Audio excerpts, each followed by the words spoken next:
Hello, hello. Great. No, I'm not. Let's say Okay, hello. no, that's it. I didn't. Oh, it's the Bressie show. Sorry. Sorry. Hello.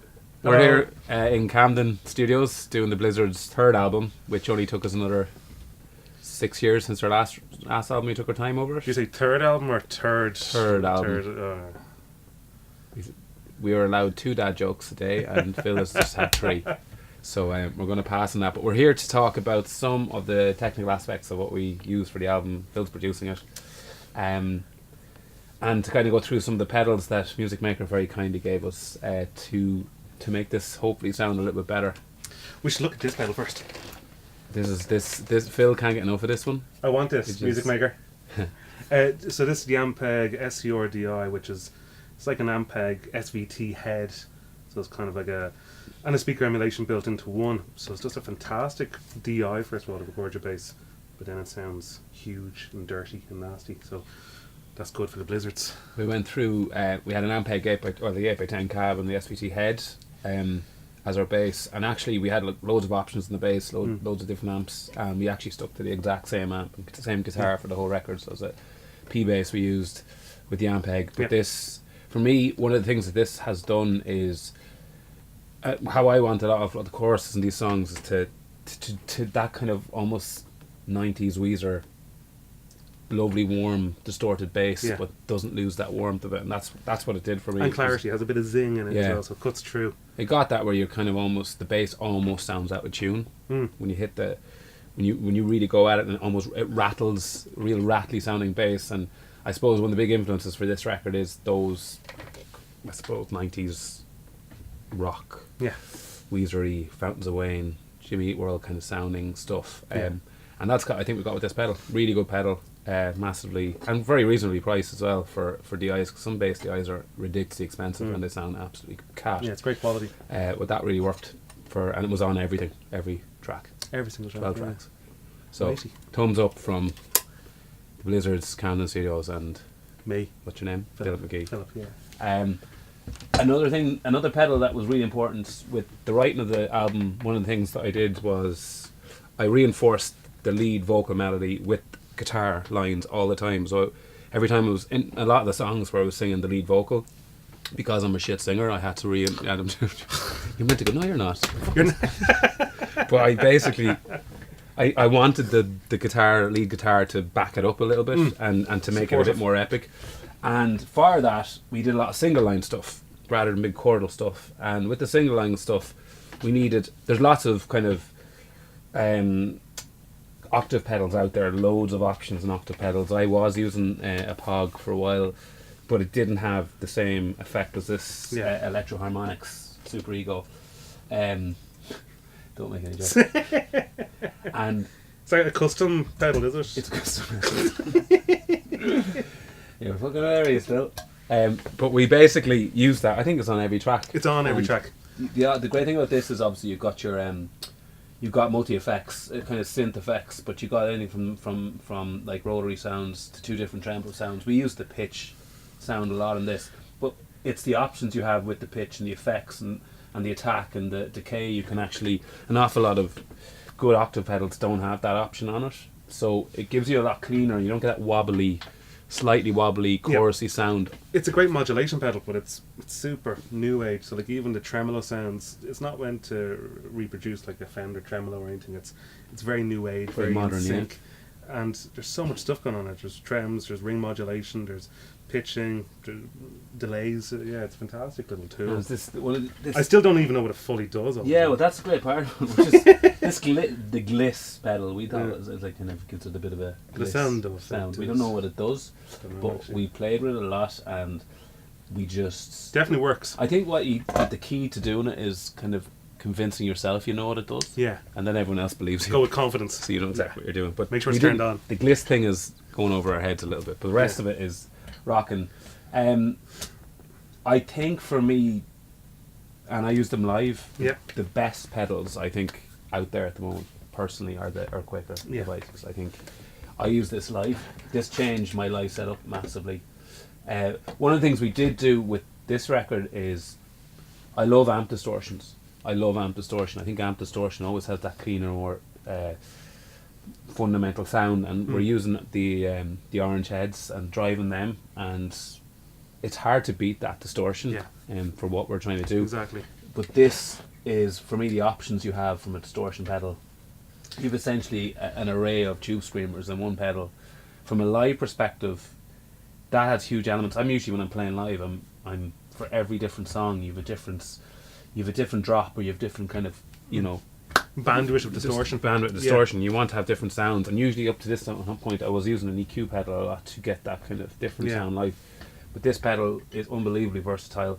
The only problem I have with these pedals is I have massive feet, and the buttons are tiny, and I always hit two buttons and end up screeching my way through a song. But that's a kind of small burden to play for the sound of it. But the Earthquaker, this one actually, the Hoof Reaper. What's it called? Say that again, out loud. The Hoof Reaper. I love. Phil said one of my favourite jobs would be the guy who just names these things. in pedal, names synth sounds. But the Hoof Reaper, I don't even need to know what it's about. But that's another octave pedal. It's almost too heavy for what we're trying to do. And distortion as well. It's kind of a fuzz face mixed with pitch. So it's pretty cool. It's for retro sounds, but we haven't used it too much. Yeah, we're happy out. It's kind of it always pushes it too much. So what, as I said, we go back to the electroharmonics. We got that same sound we wanted by using the amp distortion. But yeah, no, it's a great pedal. But the Earthquaker pedals, it's just the quality of them.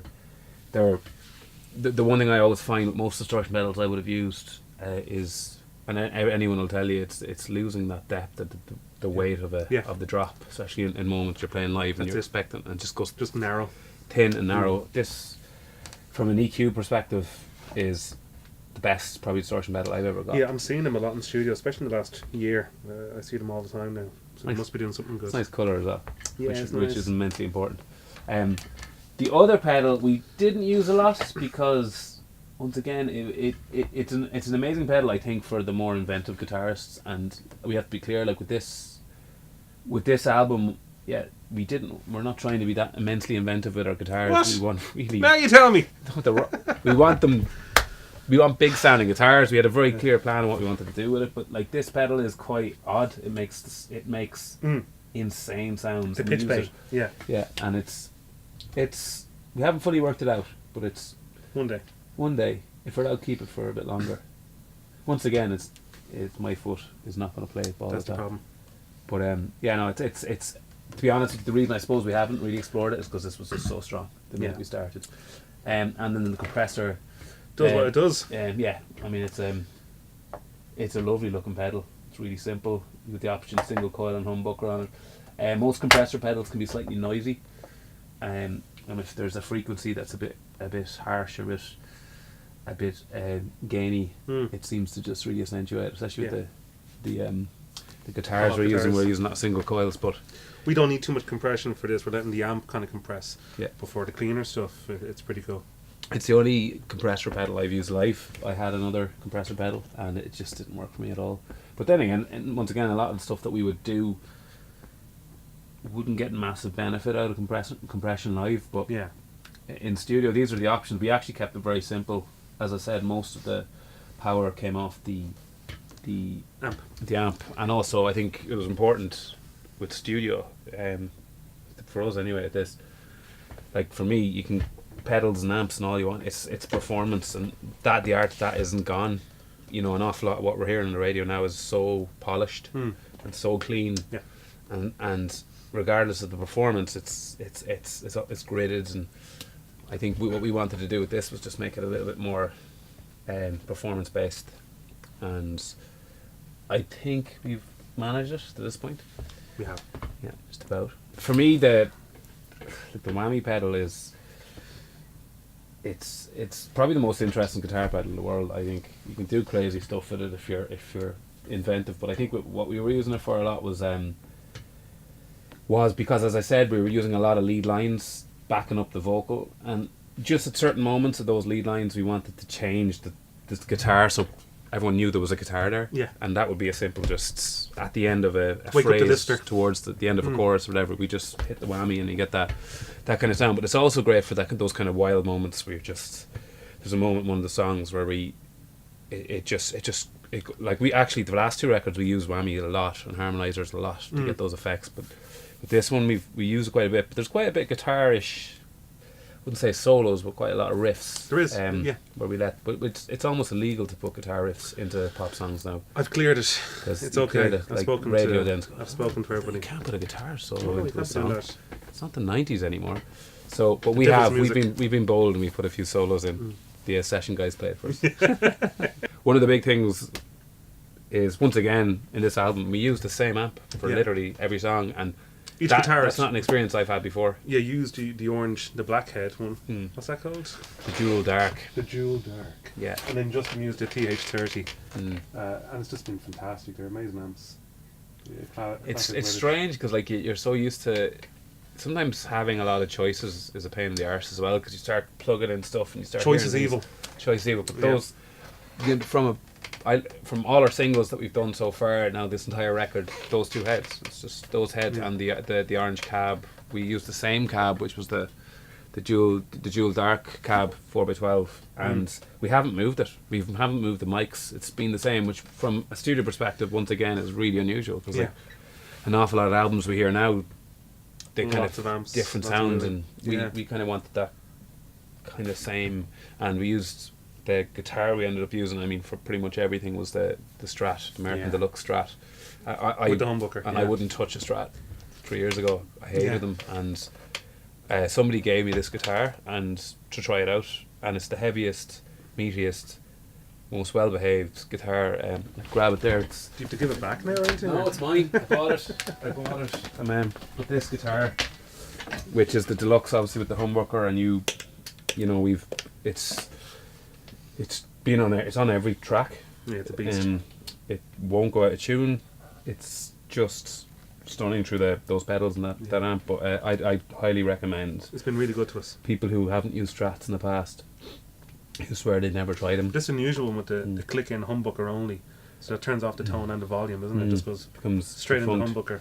But I had, like, at this point, it was just, I used a 335, Gibson 335 for everything. And what was happening live was the 335 can sometimes be a bit noisy when you start graining stuff up. The feedback. This just takes so much punishment. I mean, I've absolutely bet the living shit out of this last week. Yeah, and shovel hands have dug into it. So I highly recommend people looking for a few options in guitars to try the Deluxe. It's best. I think it's the best guitar I've ever had. Easily. It's been brilliant. The strap is shit in it, but the guitar is pretty good. We owe it nothing. And it smells of green curry because there's spelled curry on the front of it. And the rest. But it still sounds good, but it doesn't smell great. It's like myself. Big lump of wood. That's what it is. Once again, Musicmaker have been a huge supporter of both Camden Recording Studios. We partnered with Musicmaker because I suppose it's the same values as we have as a brand and what we're trying to achieve with the music industry, and that side of the music industry, not the live side and the band side, but the actual, you know, the retail side and the studio side and stuff like that. But they've been brilliant for Camden, and also they've been huge supporters of the Blizzards when he first came back, and they've helped us out and they've backed us up. So once again, massive thanks to Musicmaker and the guys for looking after us and giving us these juicy pedals and amps. And for all the sticks for deck. Yeah. How many sticks did you go through with the drum tracking? 12. 12. I was had in my head. 12 sticks. 12 sticks. 2 and days. That wasn't even on the drums.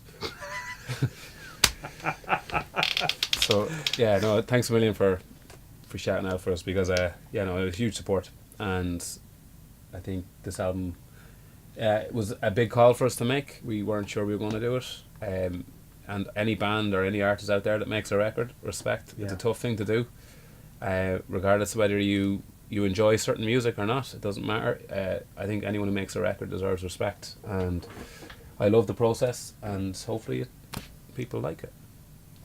Hopefully. And buy it, yeah. Well, if they don't, you're kind of half to blame. They can't take the music producer, man. Yeah, hand back a child.